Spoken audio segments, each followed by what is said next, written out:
Permafrost, a game we covered a couple of weeks ago and played through the demo, which is still available by the way, so you can check this game out right now if you really want to.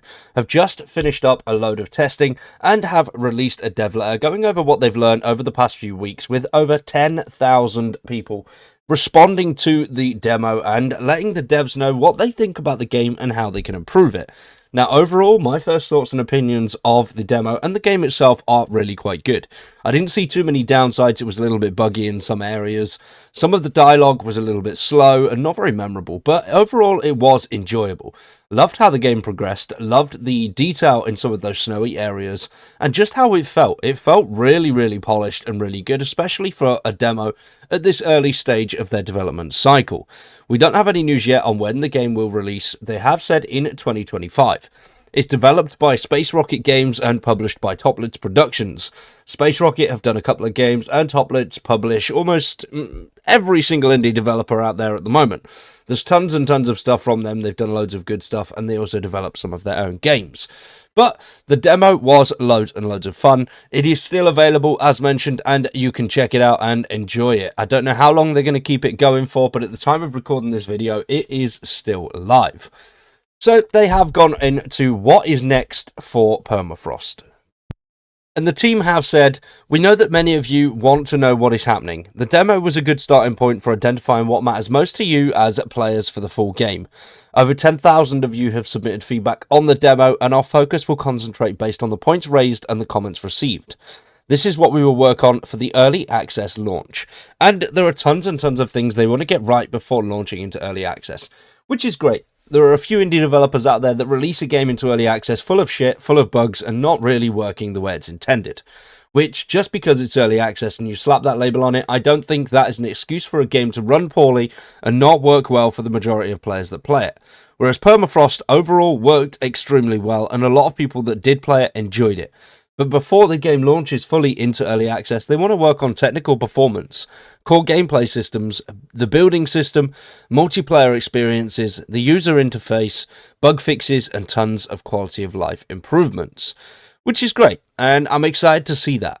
So, how they're going to progress with that and when we will see a new trailer or a launch date, we don't know. There's no news on it yet, but I'm assuming towards the back end of 2024, we'll see some more news on it and maybe even a release date.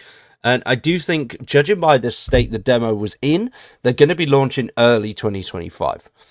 But before they do, as mentioned, there's tons of stuff they want to work on. So technical performance, they want to optimize the game and reduce the FPS drops and stuttering, which were quite a big issue in the demo itself. They want to also address memory leaks and performance degradation during longer gameplay sessions, and overall just improve the optimization, especially for some lower end hardware. You don't need a massive system. The actual recommended requirements aren't over the moon, but it's not something you can run on a potato. You will need a decent system.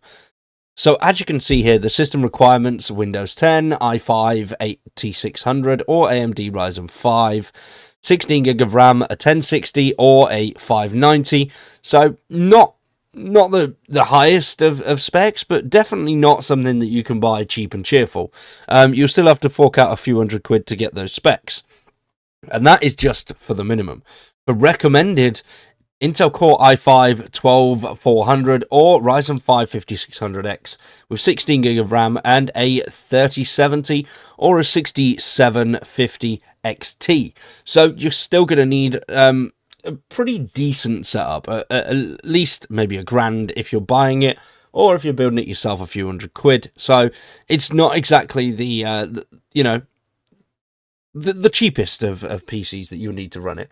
Now, there's no news on whether it will be coming to consoles. I haven't found anything along those lines yet. But overall, working on that optimization is great news.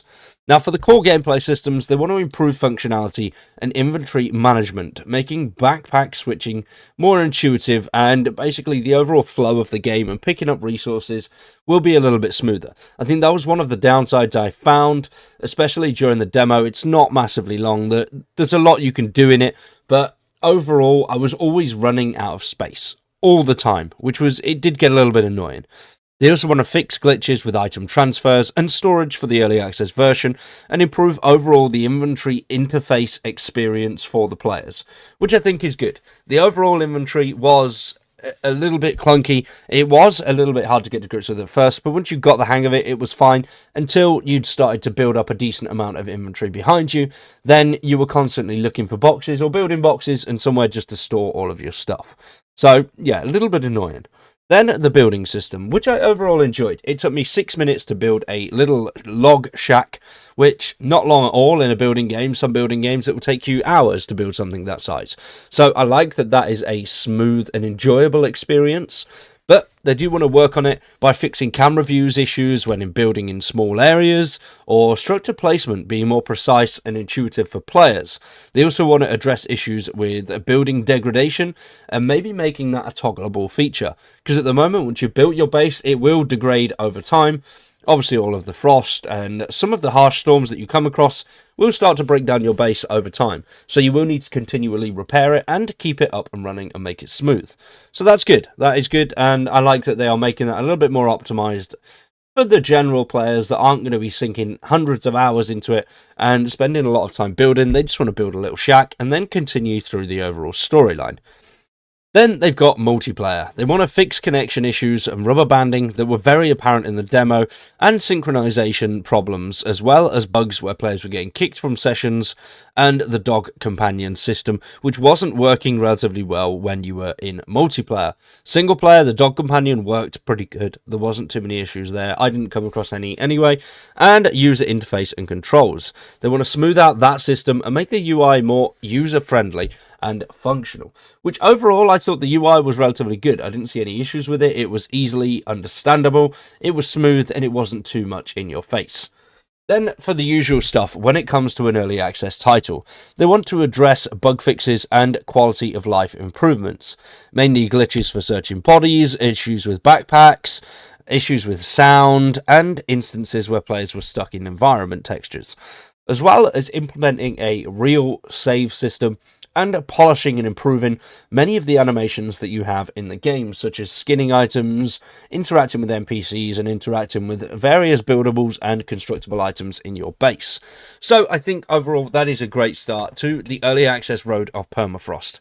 The game launched, it was incredibly good, loads of people enjoyed it, the Steam numbers were okay, especially for just a small demo, which hadn't had a lot of publicity. I enjoyed the game, and it is something that I would love to check in on and continue to progress through as and when they move forward with the early access phase. Very excited to see how it goes. Let me know your thoughts down below. Did you check out the game itself, Permafrost? If you didn't, remember, that demo is still available, and I'd highly recommend it. You can play it with friends, you can play it solo. They have put out a few fixes for the demo, but it is still a little bit buggy. Remember, this is early in the development stage. It is just a demo to get a feel for what people are enjoying and what people want to see out of the game itself. What do you think? Is it a good game? Are you enjoying it so far? Let me know in the comments down below. If you've checked out the demo, let me know your thoughts and feelings on that one as well. For now, we are going to wrap that one up there. I've been Wired. You've been awesome. Thank you for watching, and we'll see you very soon with some more survival.